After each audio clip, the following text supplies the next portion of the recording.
எல்லாம் வல்ல இறைவனுடைய திருவடிகளை என்னுடைய மனமொழிமைகளால் போற்றி மகிழ்கின்றேன்.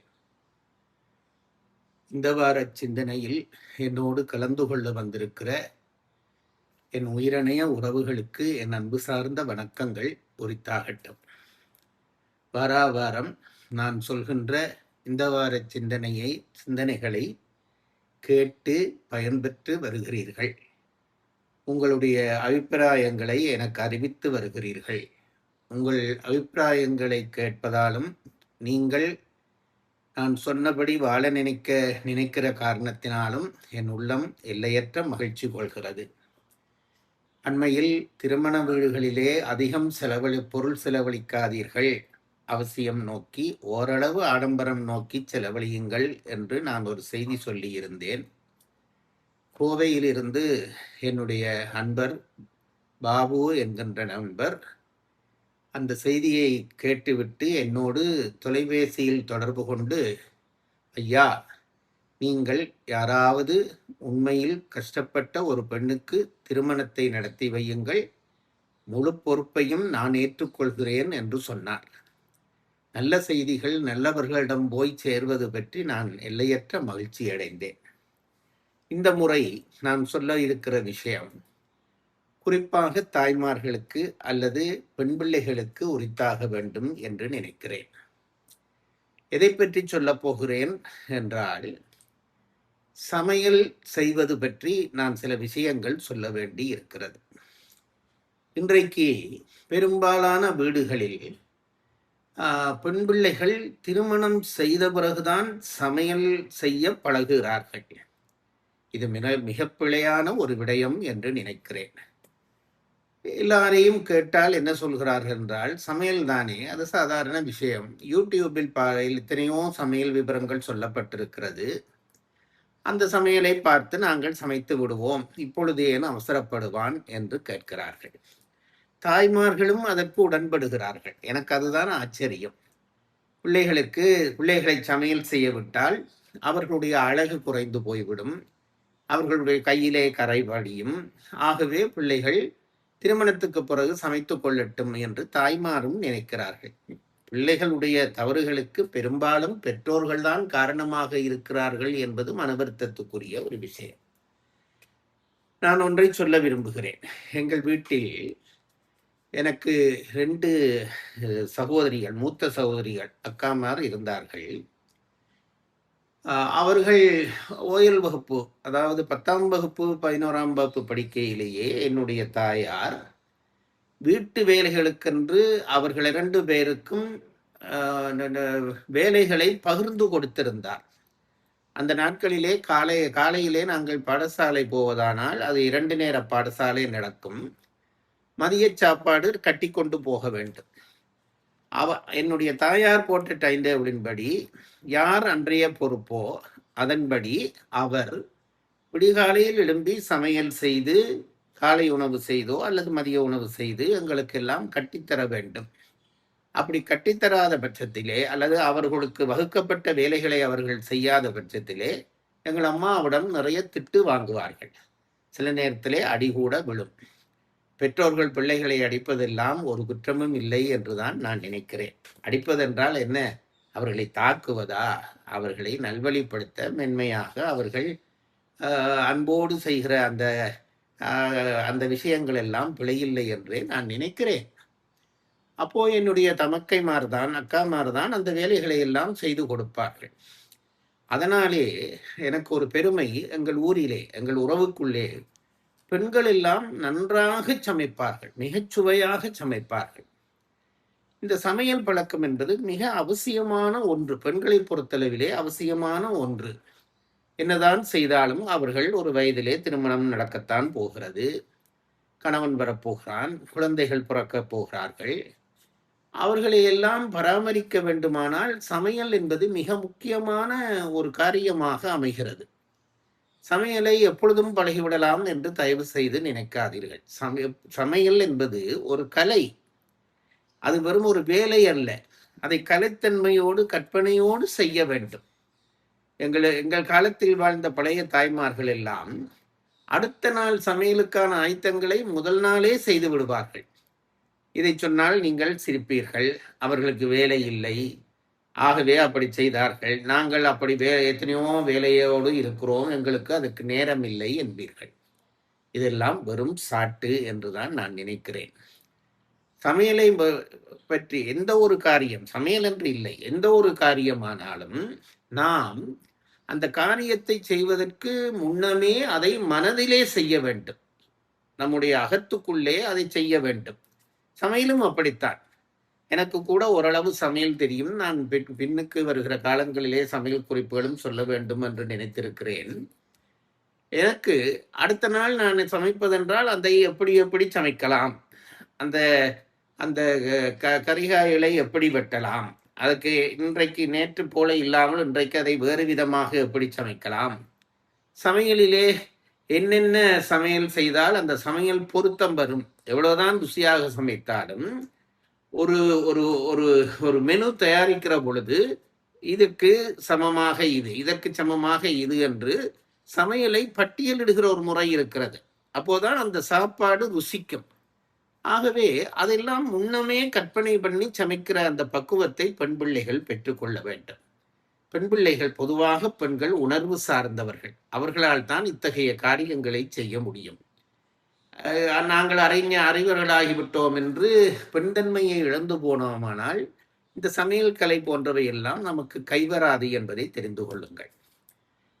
ஒரு குடும்பத்தை பாதுகாக்க நினைக்கிற ஒரு தாய் அல்லது ஒரு பெண் அந்த குடும்பத்தினுடைய ஆரோக்கியத்துக்கு அவள்தான் பொறுப்பேற்க வேண்டும். நீங்கள் அதை மறந்து போகக்கூடாது.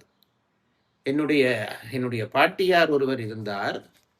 சமையலறைக்குள் வந்துவிட்டால் அவர் அடுப்பிலே பானையை ஏற்றி நெருப்பு வைக்கிற பொழுது ஏதோ ஒரு யாக குண்டத்திலே அக்கினி வளர்ப்பது போல பக்தியோடு நெருப்பை வளர்ப்பார்.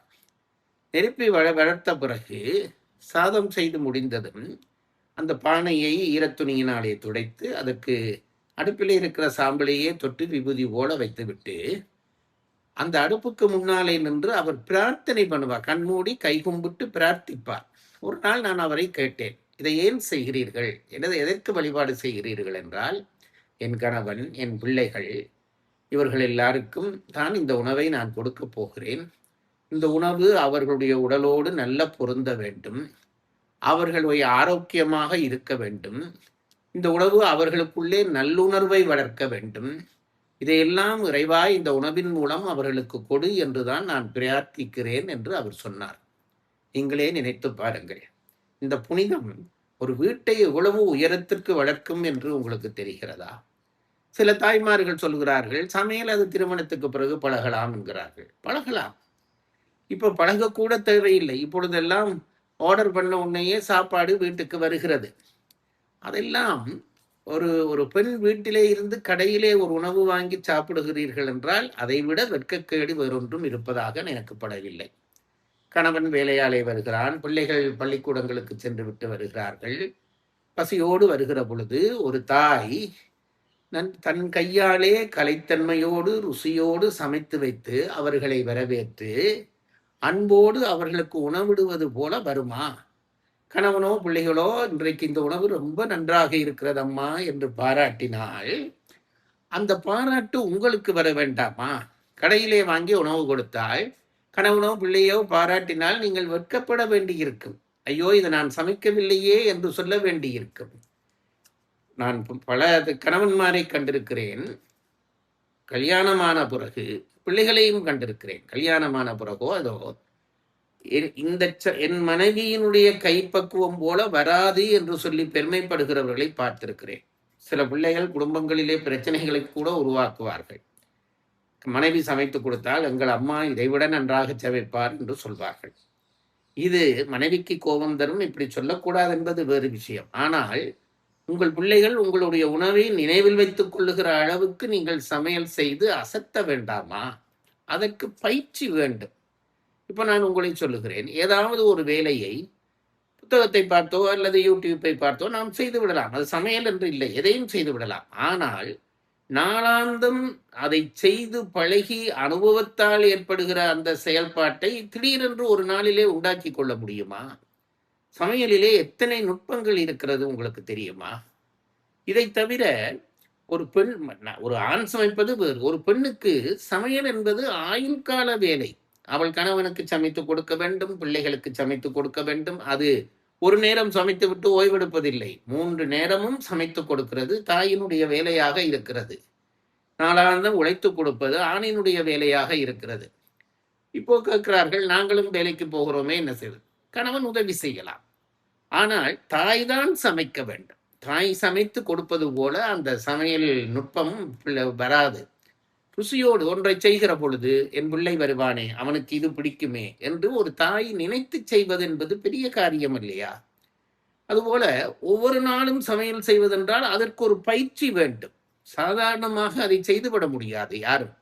ஒரு நாள் செய்து விடலாம், புத்தகத்தை பார்த்தோ அல்லது எதையாவது கேட்டோ சமைத்து விடலாம். அடுத்த நாள் கழித்து போவீர்கள்.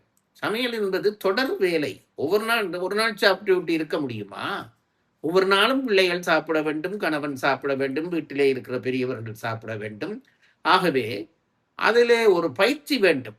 ஒரு நாள் பழகிவிட்டு ஒலிம்பிக்கிலே ஓடி வெற்றி பெற முடியுமா? எத்தனை பயிற்சி பெறுகிறார்கள்? கிரிக்கெட் விளையாட எத்தனை பயிற்சி பெறுகிறார்கள்? ஃபுட்பால் விளையாட எத்தனை பயிற்சி பெறுகிறார்கள்? இதற்கெல்லாமே இவ்வளவு நாள் பயிற்சி என்றால், ஆயுள் முழுக்க நாம் செய்ய போகிற சமையலுக்கு பயிற்சி இல்லாமல் சமைக்க முடியுமா? இதையெல்லாம் நினைத்து பாருங்கள். ஆகவே பெண் பிள்ளைகளுக்கு பெற்றோர்கள் கட்டாயப்படுத்தியாவது சமையலை பழக்குங்கள். சமையலறைக்குள்ளே நாளாந்தம் நிற்கிற பழக்கத்தை உருவாக்குங்கள். அடுப்பிலே பாத்திரங்களை எப்படி வைப்பது, அதை எப்படி நெருப்போடு செய்கிற வேலை இவ்வளவு பத்திரமாக இருக்க வேண்டும். அனுபவம் இல்லாமல் ஒரே நாளிலே செய்துவிட்டு அதை நாம் கஷ்டப்பட்டு போகக்கூடாது. சில நேரத்திலே எண்ணெயிலே ஏதாவது ஒன்றை பொறிக்கிற பொழுது அல்லது வறுக்கிற பொழுது, பிள்ளைகளுக்கு பழக்கமில்லாத பிள்ளைகள் என்ன செய்வார்கள்? ஒரு வடை சுடுவதானால் வடையை எண்ணெய் சட்டி கொதித்தவுடனே சுட்டு விடுமோ என்ற பயத்திலே தூர தூக்கி போடுவார்கள். அதுதான் ஆபத்து. அது உடனே எண்ணெய் தெரித்து கைகளிலே எல்லாம் பட்டுவிடும். ஏனென்றால் பயிற்சி இல்லாத காரணத்தால் வந்த வினை. எண்ணெயிலே ஒரு பொருளை போடுகிற பொழுது பக்கத்திலே முட்டாமல் பக்கத்திலே போட்டால் எண்ணெய் தெரிக்காது. நான் இதை ஒரு உதாரணத்துக்கு சொல்கிறேன். இப்படி சமையலிலே நாம் அன்றாடம் கற்றுக்கொள்ள வேண்டிய பல விஷயங்கள் இருக்கின்றன. பிள்ளைகளே, நான் உங்களுக்கு சொல்லுகிறேன், இப்பொழுது நீங்கள் நினைப்பீர்கள் எங்களுக்கு சமையல் பழக கஷ்டமாக இருக்கிறது என்று. ஆனால் உங்களுக்கே நான் ஒன்று சொல்லுகிறேன். உங்கள் பிள்ளைகள் உங்கள் கணவன் என்று வந்தவுடனே சில நாட்களுக்குத்தான் காமம். ஆசை 60 நாள், மோகம் 30 நாள் என்று சொன்னார்கள். அதற்கு பிறகு உடல் விருப்பங்கள் குறைந்து போய்விடும் என்றால் இல்லாமல் போய்விடும் என்று இல்லை. அந்த ஈர்ப்பு பிறகு ஒரு கணவனை ஈர்ப்பதற்கு ஒரு பெண்ணுக்கு இருக்கக்கூடிய பெரிய கருவி சமையல் திறன் தான். அது மட்டுமல்ல, நீங்களே நினைப்பீர்கள், ஐயோ என் கணவனுக்கு கணவனிலே வாழத் தொடங்கின உடனே அன்பு வந்துவிடும். அன்பு வந்தால் உடனே நீங்கள் நினைப்பீர்கள், அவருக்கு அதை சமைத்து கொடுக்க வேண்டும், இதை சமைத்து கொடுக்க வேண்டும் என்று நினைப்பீர்கள். கணவனிலே அன்பு வருகிறதே இல்லையோ, குழந்தைகள் வந்தால் நிச்சயம் அன்பு வந்துவிடும். குழந்தைகள் வருகிற பொழுது, ஐயோ எனக்கு இது செய்ய தெரியவில்லையே, அதை செய்ய தெரியவில்லையே என்று நினைப்பது மிக கொடுமை. மிக தாமதமாக சமையல் ஒருவேளை நீங்கள் பழகிவிடலாம், ஆனால் அதிலே நுட்பம் பெறாது. அது வேலை செய்து பழக்கம் இல்லாமல் வேலை செய்தால் கிளைப்பீர்கள், கிளைத்தால் கோபம் வரும், அன்போடு உணவிட முடியாது. ஆகவே நான் பெண் பிள்ளைகளையும் கேட்டுக்கொள்கிறேன், தாய்மாரையும் கேட்டுக்கொள்கிறேன், சமையலை இளமை தொட்டு பழகுங்கள். அது உங்கள் வேலை. ஆண்கள் வேலை செய்ய பழகுங்கள், அது உங்கள் வேலை. பெண்கள் எப்படித்தான் என்றாலும் பெண்கள் பிள்ளைகளுக்கும் கணவனுக்கும் சமைத்து கொடுக்க வேண்டும், அன்போடு கொடுக்க வேண்டும், அவர்களுடைய ஆரோக்கியம் நோக்கி கொடுக்க வேண்டும், அவர்களுடைய அவர்களுக்கு மகிழ்ச்சி உருவாக்க கொடுக்க வேண்டும் என்றால் சமையல் கலை என்பது கைவர வேண்டும். அது கைவர வேண்டுமானால் பயிற்சி வேண்டும். அந்த பயிற்சியை நீங்கள் எல்லோரும் அன்றாடம் செய்தால் நம்முடைய அடுத்த சந்ததி உணவினாலே ஆரோக்கியம் பெறும், நல்லுணர்வினாலே நல்லுணர்வு பெறும், அதனாலே நம் சமூகம் உயரும் என்ற செய்தியை இந்த வார செய்தியாய் சொல்லி உங்களிடமிருந்து விடைபெறுகிறேன். வணக்கம்.